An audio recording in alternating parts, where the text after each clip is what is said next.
Capítulo 1017 de One Piece, um capítulo para muitas teorias aí serem feitas. Foi um capítulo extremamente interessante, com algumas informações, algumas revelações de dúvidas que a gente tinha, né? Efeito colateral do Chopper, forma híbrida do Queen, a origem de Rouzhou. E essa parte da origem do Rouzhou, né, de como ele conhece o Jinbei, é justamente a parte que vai fazer com que a gente crie várias teorias acerca da Gomu Gomu no Mi. Mas antes de começar, já peço pra você aí fortalecer com o seu like, isso ajuda muito o canal. Se você puder, compartilhe nas redes sociais o vídeo. Se não puder, só comenta embaixo aí alguma coisa sobre o vídeo, sobre o capítulo, se você curtiu, se você não curtiu, sugestões e tal, fique à vontade. E vamos lá! Primeira página, a gente tem a Otama ali tentando dar a ordem, mas ela fica em choque com a gritaria do Queen pra cima dela e acaba desmaiando. Enquanto tudo isso está acontecendo, a gente é transportado para um panorama da batalha antes da ordem da Otama. E a gente vê que o Jinbei tá ali lutando com o Rouzhou, o Sasaki tá lutando com o Franky e temos também o Inuarashi lutando com o Jack. Todos eles estão tendo dificuldades porque, como o próprio Jinbei disse, é uma batalha generalizada, não tem como você esperar que você vai lutar no X1. Então ele tá tentando lutar no 1 contra o Rouzhou, mas tem os subordinados dele que estão atrapalhando, né? Enquanto o Jinbei vai tentar atacar, então é meio que se fosse um contra um monte. Então o cenário ele parece extremamente desfavorável pro Jinbei, pro Franky e pro Inuarashi. Entretanto, há uma mudança de cenário após a ordem da Otama, que a Otama chega e fala: aí rapaziada, o negócio é o seguinte, aí, ó, quem comeu meu quibe d'água, agora tá tudo sob minhas ordens, todo mundo me obedece, ó, vai lá, agora vocês estão do lado do chapéu de palha do Luffy e do Momonosuke. E aí, bichão, e aí a guerra que é generalizada fica louca, porque Gifter vira de lado e começa a atacar todo mundo. Tem algumas cenas interessantes em relação ao ataque dos Gifters, né, o modo de batalha e tal, eu achei isso bem legal. Aí tem ali, enquanto tá tudo isso, né, a Otama tá mandando a ordem, mostra o Luffy sendo resgatado pela tripulação do Law, já é a segunda vez que a tripulação do Law resgata o Luffy, na terceira já pode pedir música. E aí, quando reverte esse cenário, fica favorável, porque era um cenário que até então estava desfavorável, porque não era uma batalha no X1.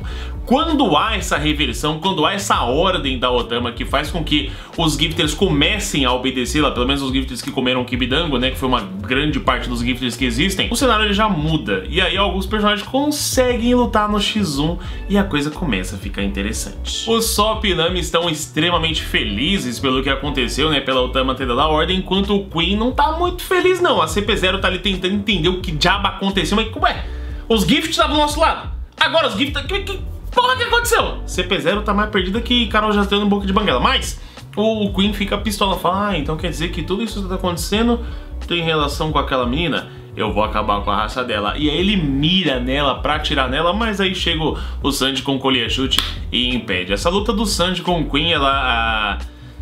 não sei. Sinceramente não sei. Eu achei que ela fosse ter um destaque, que fosse o momento do Sanji ter um destaquezinho na luta e tal, mas não sei. Eu acho que isso vai acabar ficando pro anime. Uma coisa que eu percebi, inclusive até recomendo pra você que só lê o mangá, o anime tá complementando muito o mangá. O mangá ele tá mostrando o começo das batalhas, o meio e o fim. O anime mostra o que acontece no meio.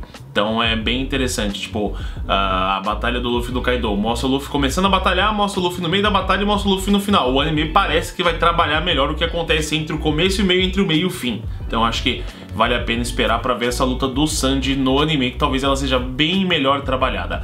E aqui tem o primeiro ponto deste capítulo que foi interessante, que foi a conversa do Sanji com o Queen, mostrando que o Sanji sabe de algumas coisas que ele só não está revelando pra gente sobre o projeto Mads.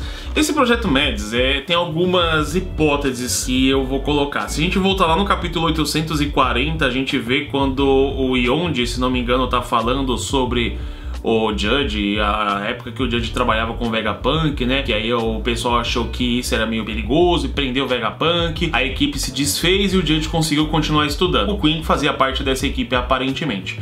Esse projeto Mads, ele pode estar relacionado com duas coisas. Primeiro, ele pode estar relacionado com os pacifistas. Segundo, ele pode estar relacionado com essa nova tecnologia do Vegapunk que substitui a necessidade dos Shichibukai. Terceiro, pode estar relacionado com os clones que o Judge faz. Eles falam, né, no capítulo 840 que a grande descoberta deles foi o fator linhagem, que foi o que permitiu a origem do Ichi, de Niji, Yonji e da Heiju, né? O Sanji não foi afetado. E o Queen estava aparentemente estudando junto ali nesse projeto, ele sabe alguma coisa. O que me faz pensar que o Sanji foi a única pessoa, o único dos irmãos que não teve esse fator linhagem ativado, que não teve essa modificação ativada. Me preocupa um pouco, acho que isso é uma das coisas que eu gosto do Sanji, que ele é apenas um humano normal que treina pra caramba, ele não tem nenhum poder nem nada. Me preocupa se nessa batalha com o Queen, se de alguma forma o Queen vai conseguir ativar esse fator linhagem no Sanji.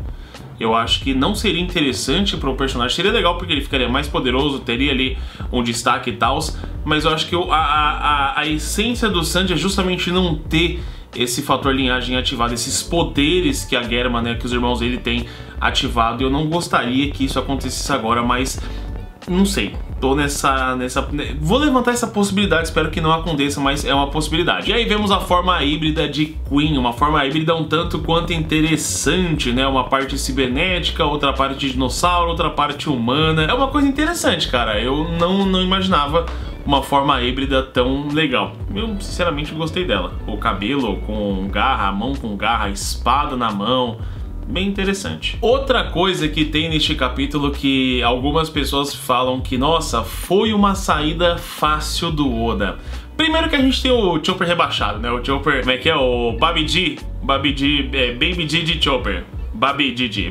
Eu só consegui lembrar do Babidi de Dragon Ball, que é o Chopper parecendo um bebê, mas com a voz de velho, que é um efeito colateral do uso excessivo lá da Rumble Ball, que é interessante porque quando o Luffy usava o Gear Third pela primeira vez, né, lá no começo, antes do time skip, ele usava o Gear Third, ficava gigante, depois quando voltava ali o efeito rebote ficava pequenininho. Mesma coisa com o Chopper, ficou gigantão, aí agora ficou pequenininho, fica com aquela voz de... Ele deve ter ficado com a vozinha assim, ó. Tô vendo aqui, eu sou o bebezinho Chopper, o bebezinho Chopper que vai cuidar das coisas aqui, tá ligado? Rapaz, eu tô cansado aqui, ai, sabe como é? Coragem das pessoas aí, lutar com todo mundo aí não é fácil não. E essa parte foi uma coisa que eu falei, tipo, é uma saída fácil do Oda, de você criar um remédio, porque ele até fala, ah, então quer dizer que vocês aí tem o meu jovem Miyagi, meu jovem, quer dizer que vocês têm um remédio aí que cura tudo? Rapaz, isso é muito interessante, mas eu tô meio cansadinho aqui, eu não vou conseguir aplicar tudo sozinho não, então se vocês puderem me ajudar aí, eu fico agradecido. Eu super imagino o Chopper falando mais ou menos desse estilo. E aí, o Miyagi falou, então, o negócio é o seguinte, tem um remédio aqui, remedinho bom, vai deixar o maluco curado na hora. O maluco vai ficar, pá, vai curar. Mas tem um efeito rebote que vai deixar o dobro de dano. Então todo o dano que ele sofreu agora, ele vai sentir o dobro quando passar o efeito. É uma saída fácil de roteiro para você colocar o Zoro de volta à batalha. Não me recordo de já ter sido citado algo assim anteriormente. Tipo, quando eles estavam lutando com o Jack, por que eles não usaram esse remédio milagroso que deixa todo mundo curado? Não me recordo disso ter sido citado anteriormente em Zou. Se foi citado, comenta aí embaixo, fique à vontade. Mas, eu vou ser bem sincero, eu tô cagando e andando. O Zoro vai voltar pra batalha. Eu tô no mesmo estilo do Zoro. O Miyagi falou pro Zoro, aí Zoro, o negócio é o seguinte, essa droga aqui, ó, vai deixar você extremamente poderoso. Mas depois você vai sofrer o dobro de dano. E o Zoro tá todo do tipo, vamos usar droga, desgraça! Porque o negócio é isso, é ficar forte na hora. Foda-se os efeitos colaterais, a gente já sabe que qualquer coisinha é só cruzar os braços e falar que não aconteceu nada. E a parte do Rosho, que foi a parte mais interessante desse capítulo, que é a parte que vai fazer com que as pessoas levantem várias teorias. Rosho, lutando com o Jinbei, mostra que sabe golpes que a CP9 conhece. Ele revela que ele era um membro da CP9, que ele batia de frente com o Rob Lute, e que ele só não está mais na CP9 porque aconteceu uma cagadinha. O maluco fez merda ali, aí foi preso, depois escapou. E essa parte da prisão e da escapatória é interessante.